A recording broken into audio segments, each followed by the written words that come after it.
One of the things that it seems that there's work to be done in our ecosystem is around how we measure and monitor our businesses.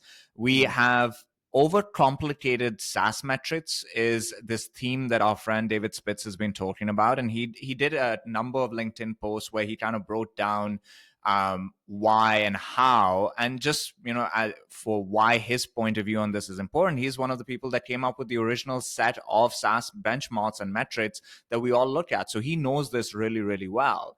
And he gave a couple of examples. One he said is that LTV to CAC, it's ridiculous. How can you trying to think that you know what LTV is absurd. That was his point on that.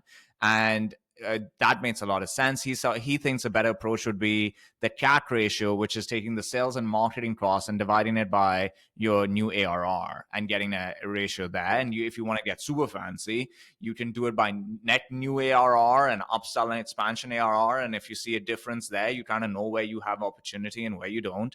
He said CAC payback is also a challenge because it makes you, just because you have high CAC payback doesn't mean you have a horrible go-to-market machine. There are many companies that he's studied that have high CAC payback initially on new business, but then the CAC payback on expansion and renewals is actually very low. And that engine is still a good engine. So AJ, you run a quintessential SaaS business, and you've seen this journey from early stage to quite a sizable amount of revenue with Trendkite.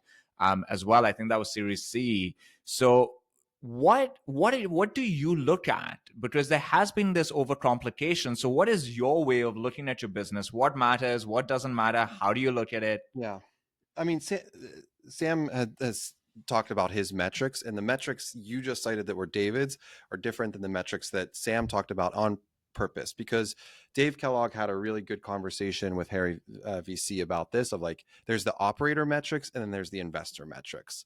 And then the operator metrics that Sam literally just told us, what is that EBITDA margin, the things that he's caring about, that's what he's talking about. Now, is he talking about at the board level? Probably 100%.